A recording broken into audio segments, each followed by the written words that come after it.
Welcome. I'm Shari Eberts. And I'm Gail Hannan, and we are the co-authors of Here and Beyond Live Skillfully with Hearing Loss. For anyone living with hearing loss, one of the most challenging and stressful situations that we face is the process of accessing healthcare.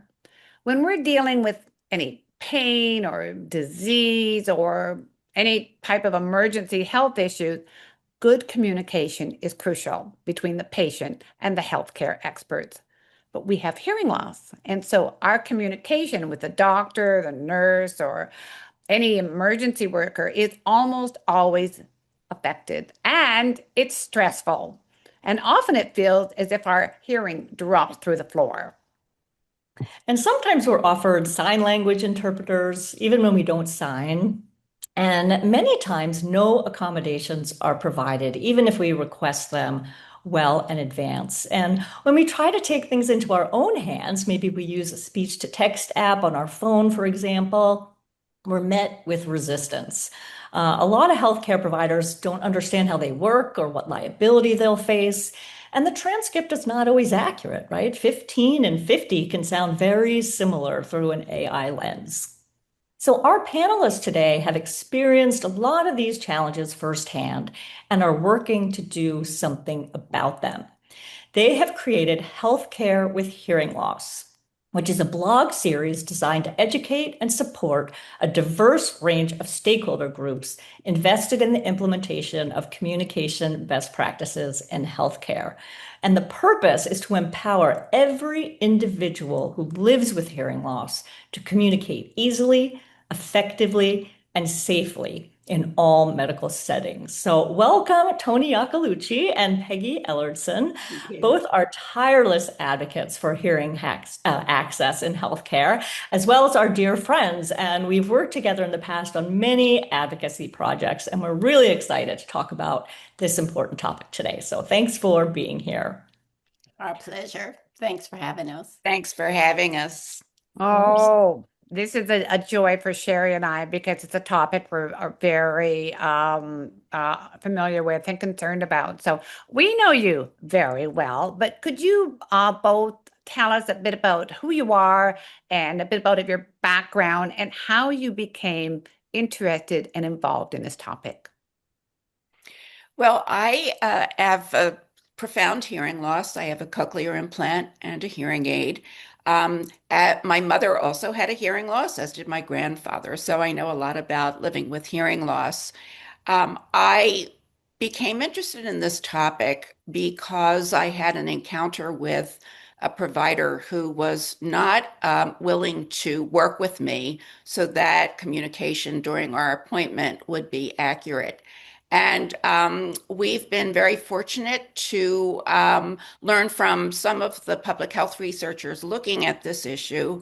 And so we're really into the process now of understanding the problem and working on it, trying to help it get better for other people who are facing the same issues.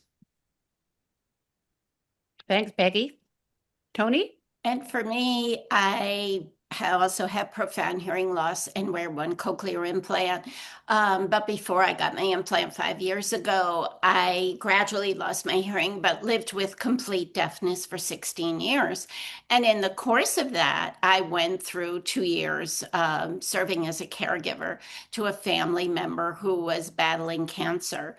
And as much as I tried, although at the time I was not aware of my rights, and the kind of path that I could take to try and get what I needed to communicate. So consequently, for 2 years, I basically had no communication access. So I was sitting with, all medical staff talking about life and death matters, and I could hear absolutely nothing. So when I lost my brother, I just made a promise to myself that I was going to do everything that I could to fix this problem. And that was about 12 years ago, and we still have a long way to go, but I feel hopeful that we're definitely making some progress. Well, I think this issue is very lucky to have both of you behind it and looking at it because it resonates so deeply with you both, but also with so many people with hearing loss. It's a very common experience, unfortunately, to have these additional challenges in healthcare situations where we're already dealing with a challenging situation, irrespective of the hearing loss. So I was hoping you could talk about just some of the specific barriers that you see. You said you're sort of researching the problem.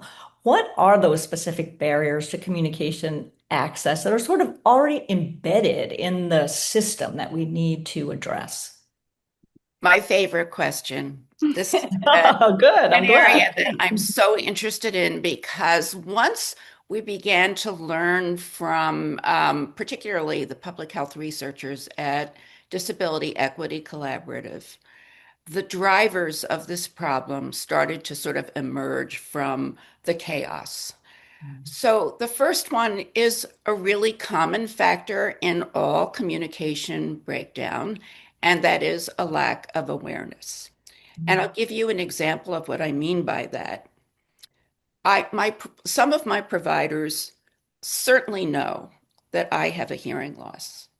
I have told them I have a hearing loss. It's in my medical record. I have a cochlear implant that's very visible, as is my hearing aid. But the awareness of what that means in during this encounter is the piece that is missing. And I think of it as something that's also present at the Thanksgiving dinner table when your relatives know you have a hearing loss, Mhm. but things don't slow down and accommodations aren't made. So it's actually a very powerful barrier that impacts much of the slow progress in this area. A second related barrier is the fact that, in general, providers are not given any kind of robust training in the care of patients with disabilities. And I know that many nurses and probably medical doctors um, certainly have mini trainings in the form of videos that they watch for CEUs and that kind of thing. But that's not the same thing as a sort of full out immersion in the experience of hearing loss and why this is so important. Certainly, there's a lot of public health data that sort of suggests that providing accommodations would not be a bad idea. And then a third and very important barrier is the fact that healthcare environments are plagued with many, many competing needs. And they're busy places, sometimes they're harried places. And so the fact that there isn't a lot of data that shows that accommodations improve health outcomes for people with hearing loss, um, this issue of competing needs, it doesn't rise to the level of let's take care of the people with hearing loss. So those are the three persistent drivers. And what we really believe is that once you understand the problem, you become more skillful in advocating, you become much more strategic. And that's sort of our whole thing.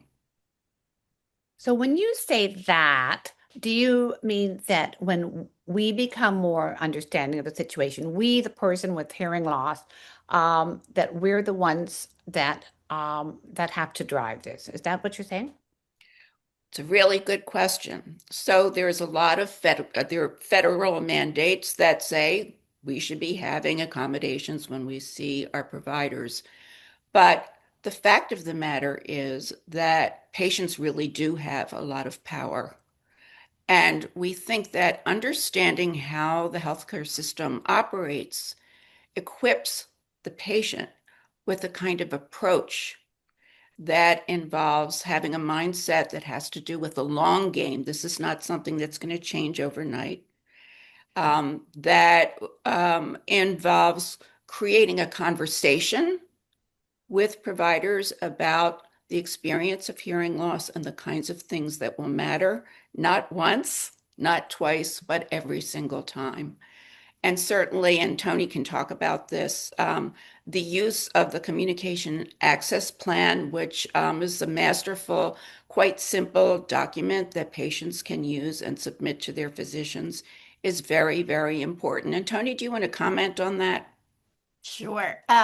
So we sort of see two pathways in trying to scale some of these barriers. So one of those is the patient pathway, and then the other is sort of the systemic pathway. And the ADA says it's up to the patient to self-disclose and to ask for what they need. Peggy and I, along with many of our colleagues that we collaborate on through healthcare with hearing loss, do not agree with that. We feel that it should be up to the hospital to ask patients if they have communication issues, and if so, what they need to solve those problems. I always say when I talk to providers, if you ask me a question about allergies or being allergic to medication or whatever, and I mishear, that's going to cause a big problem. So I would not want to be a provider and not be certain that my patients were understanding what I said. So one of the things that we're trying to do from a patient perspective, there are different levels of involvement and comfort levels that people will like to get involved in. So ultimately, we would love to have electronic healthcare records ask and tag patients, but we're not there yet. So to use this simple communication access form takes probably 5 or 6 minutes to fill out, to ask what technology you have, what devices you need. And at the lowest level, we're asking patients just fill it out, keep it on your desktop, and every time you have an appointment, put it in your portal. If you are more comfortable, you go beyond that and you follow up. You find the patient experience people or the disability coordinator and say, am I going to get this? I've requested it. And then if you don't get it, you pursue that avenue, whether it's a complaint or something else. But we also know that there's a lot of discomfort. It's, people who hear well don't remember information in a stressful medical encounter. There's the stigma in not wanting to admit that you don't understand something. There's the thing of, I don't feel well. My stomach's really hurting. Let's just fix this problem. Let's not worry about getting me a speech to text app. And so many times I thought I was understanding and I was not. And now I'm using the communication access form and I'm getting technology. And mostly I can hear with my CI, but I'm realizing that I'm looking down often. So I'm not understanding everything that I thought I was understanding. So it's about safety and everything else. And one more thing I will say about just the CAP, Communication Access Plan, is Johns Hopkins recently came out with a slide that said there are 72 million people with hearing loss. So Peggy and I started to fool around with that number, and we said, okay, what if 20% of the people with hearing loss submitted a CAP form for their appointment once a year? That would generate 14 million forms that would go to a hospital and say, this person has hearing loss. Okay, increasing awareness. So we're kind of asking people to jump on this, and we would sort of like to have a campaign that says be the 20%. So that's a starting point.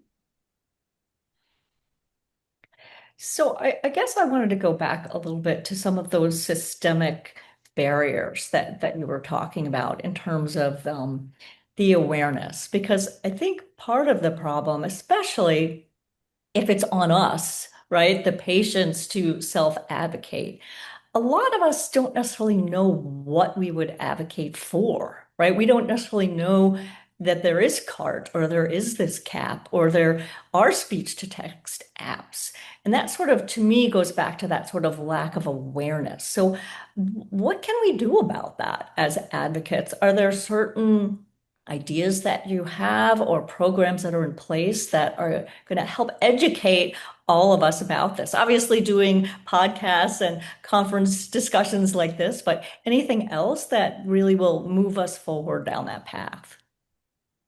Well, I think there's a lot out there about technologies that help us to function. Um, And it's certainly, I mean, it's something for us to think about that we can have a designated spot on our website, perhaps on our resources page, where people can find that kind of information. Um, I always tell people read Here and Beyond and then do what it tells you to do. I mean, I And a love those of that, girl, us, Peggy. and a girl. those of us who know that technology makes all the difference use it in lots of different situations. So it's not specific to healthcare that it's relevant. And maybe it goes to what happens in the audiologist's office in terms of what the patient learns about self-efficacy and making healthy decisions, making healthy choices, and sort of getting in there and getting in the game and adopting all of these devices. And then the next layer in terms of healthcare is working with your system. And unfortunately, even though there are so many robust mandates that require practices to provide us with what we need. They just, in general, tend not to do it. And so 72 million of us, we have to sort of think of this, I think, as a very long-term, robust project with lots of careful record keeping and good communication with our healthcare systems. And then I think we could get it done. I think it's so important through all of that, and talking about self-efficacy, is that those of us with hearing loss need to understand that we have the right to communication. We have the right to ask.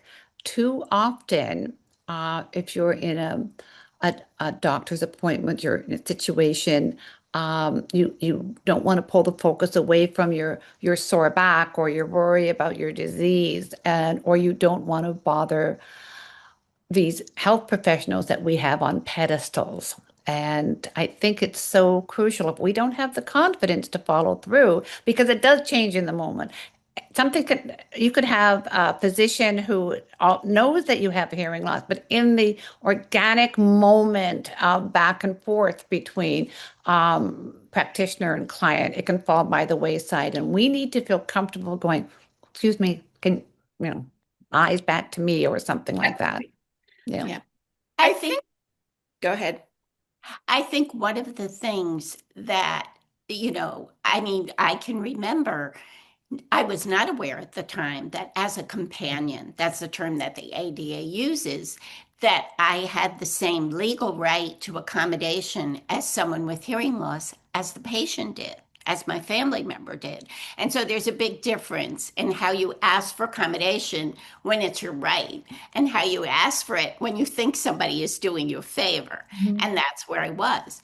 In terms of technology, I think what really helps is even if you bring your phone and they'll tell you you can't use it, but you legally can use it. I mean, that's a whole other thing. But if they see it, they start to get it. And some of them are really fascinated by the technology. I got, for a surgery that I had, I asked for a speech to text, and they showed up with this beautiful tablet with voice recognition on it. And it was really amazing because as it went from person to person, because you see 5 different people if you're having surgery, 10 different people, but as they're handing it off to the next person, there's this continuity, there's this signal through the continuum of care. This person has a communication issue. This person has a communication issue. So it's constantly on the radar screen. So even if you just go with that, put it on your cap, ask for it, because I wasn't getting anything until I started to put it in writing with the cap. But it's a way to educate people in a very concrete way. And what Peggy said, they don't understand what hearing loss means. They will see it. They will see it when you're looking at them and then you look down to read what's being said. So I would suggest again to use the technology itself. Ask for something basic, use your phone and just start showing. That's a good way for education and awareness. What about just thinking of the way that hearing care providers are trained and educated, right? I mean, so what we're saying is we sort of need to give them that training in real time, just, show and tell, basically. But what can we do just, from a higher level or taking a step back level so that these providers are educated about this as they're coming up through the system? What ideas do you have, and that we can just start that education process in a more systematic way? Well, certainly, there have been some efforts to, for instance, have patient panels talking to second-year medical students. Tony and I have done those in New York City at Weill Cornell, and it's very gratifying. Medical students tend to love it. Mhm. Some of them stay in touch, and I think that it has an impact. The problem is that it's one class in one medical school, and it's not a sustainable sort of wide-reaching solution. So I think we just have to go at this from every possible angle. There actually are some really interesting studies being done looking at the culture of medical schools and the presence of ableism in medical schools. And there's a lot to learn about that. Um, I think that in the meantime, we have to find ways to have, we are unfortunately the educators of our physicians. And I think the way that we begin to go about having those conversations should, I think we get the odds in our favor when we're sharing and engaging and following up and having it be a regular part of the conversation. And I think that most physicians probably welcome the information. I mean, this is also impacting them um, later on. If it's a completely frustrating situation, then we get into things like filing a complaint. But I think a lot of us have been so frustrated by what is obviously something that should be happening in the provider's office that we get angry and we complain to each other. Um, and really don't go through the channels that we need to go through. I always have thought that if I were, or not if I were, but any sort of health professional who is going to be doing clinical work and dealing with patients would receive training on communication, on how best to reach your client, regardless of your hearing ability, because so many aspects of what we need are what any patient needs. We want eyeball to eyeball. We want face to face. We want clear speech using clear communication in language that people can understand, and communicating in, and all the things that go into, with all the things that go into good communication. But real life happens, and not everyone is a clear speaker, and doctors and nurses, and they're in a rush. And so all of these things. But to me, it's always been what we need is what any patient needs is clear communication. Is that trainable? You know, I We've don't know. we've had that discussion, and sometimes we'll say, "Why are we dealing with hearing loss in healthcare? We should be dealing with the whole healthcare system, in terms of communication, because it's important to everyone, whether you speak a different language or whatever it is." So we are really grappling with that at this point and thinking, how can we train and how can we do it in a sustainable way? And, always to keep it broader, that it's not just about the hearing loss, it's about the communication, and that includes everyone. So it's a big issue. And also, trying as best we can to impact the system. There should be very clearly on every hospital's website where you get aids and services, who you can email, who you contact. Good luck finding it. It's very, very difficult. Telehealth appointments are mandated to be captioned. That's something Peggy and I worked on. We had several meetings with one of the largest electronic health record providers, and because legally they can do it with a workaround. And that's where everything falls through the cracks. Okay. So we actually got them to include captioning in their native build, how soon that's going to be out and how soon it's going to be available. But by all means, if you have a telehealth appointment and you don't have captioning, request it. Request it on a CAP form. And then if you don't have it, pursue it. And I know it's frustrating. It just seems like it's always us. It's always us. But until we at least, I think, get through barrier number one, which is telling people, hey, we're here and there are a lot of us, we're not going to be able to do much of anything. So yeah, it does fall on us. And we had a conversation with a speech pathologist not too long ago, and she said, oh my God, what you have to go through, it's so ridiculous. And I said, what's the alternative? The alternative is nothing happens, and we really can't go there. We're not going to go there. We're going to make it happen. And so really the purpose of the blogs is to help people understand the problem more deeply. It really does depersonalize the issue a little bit when you understand what's driving this. And then to give people examples of the kinds of things that we think can really make a difference. And we're hoping that, we can get more and more people to do, it's the same thing that you've done with Here and Beyond. You've given people mindsets and really important, very relevant tools for making their lives better. And unfortunately, it's just going to take a lot from us, but we have to keep doing it. The disability movement is built on hard work. And so we all have to sort of roll up our sleeves and try to do some of these things. So how does one get this blog? And before I ask that question, the blog,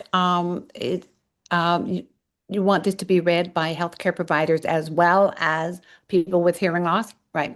So, and how would all of us and all of them access this blog? Tony? Just said, Peggy, you're a technology. Okay, well, you can go online. You can Google healthcarewithhearingloss.com, and that will take you to our very simple, clean website. And we intentionally made it that way because it seems like every time you have to learn something about hearing loss, it's so complicated. So you will see our blogs and our vlogs, and they're presented by a variety of stakeholders, and we hope that a variety of stakeholders will read them. I mean, we collaborate with researchers who are coming up with the data that we need to show what works and why it works. We have recently, it's going out this week, Dr. Megan Morris is at NYU, and she is the founder of Disability Equity Collaborative, which Peggy mentioned. We have been on her advisory boards. DEC is coming out with an implementation guide that's going to tell you, you're a hospital, this is how you do it.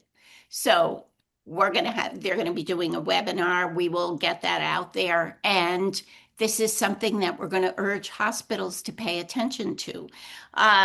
What else? We have technology people that we're talking to try to get better tech. Again, EHR's captioning, things like that. Hearing health professionals would be wonderful if they would sit down with their patients. I mean, we all know healthcare is so important.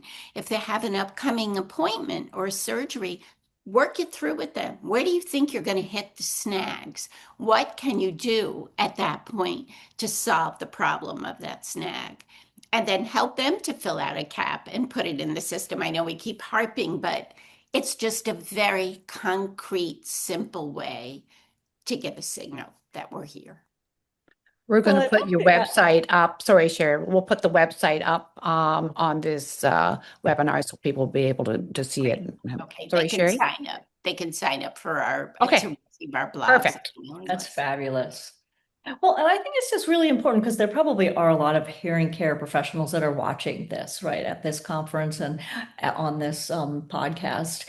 And is there just, what's one or two things that they can do that can really be impactful behind this initiative? And I know they have so many things that are going on at every appointment, right? We ask so much of them and they have so much to give. But if there was just one or two takeaways for them, what would those be? I've got one. Okay. So there is the needs assessment, which should be part of hearing healthcare anyway. And I think that a default item on a needs assessment should have to do with healthcare. So finding out from the patient where the struggles are, working with the patient and filling out the CAP and submitting it. It's hard for folks who have never done this stuff. And so having an ally to sort of partner and so even show a person how to do it or what to do can make all the difference. It's how you build self-efficacy in patients. And I think that audiologists are familiar with the needs assessment. It's usually a regular part of hearing healthcare, so it would just be a really great item to always include. Another thing, if I can add, is also when audiologists are housed in their offices or actually in a hospital, that's a perfect situation. Not only working with their patients, as Peggy just said, but advocating within the system. Our patients need to find out what aids and services we have. We need a system. The providers need a system to make sure that their patients get the aids and services. And if something isn't working, what do they do? Providers don't know either. They're given a workaround. For telehealth, I've had that happen with a surgeon. We were doing an appointment and he couldn't get the captions to work and he was so frustrated. And he said, I'm doing exactly what they told me to do and it's not happening. So we had to end it. We had to end the meeting. That costs money too. Okay, that's people's time. So audiologists that are right in the system can be really effective advocates to get some things done. And people are working, little things are happening in all these hospitals, but I think, sooner or later, those things are going to kind of join together and we're going to have more of an impact. Again, it's awareness for all stakeholders at every level. So, I mean, this is a great opportunity today to talk to a lot of people. So I hope we can generate some interest. Well, thank you both so much for being here and sharing all these insights. It's a very important topic, and we really are just maybe at the start of this movement. And so, thank you for taking the lead on that. And I encourage everyone to learn more at healthcarewithhearingloss.com. So, thanks so much. Thanks so much for having us. Well, we love you dearly, but we also respect you highly and are just so proud of the work that you're doing. So again, we'll have the important information here on this that people can read the different, like the website, and they are going to go to that website and help us create better communication for people with hearing loss in every aspect of their lives. So thank you so much. thank you. For Great all to you're see you. doing as well. Thank you.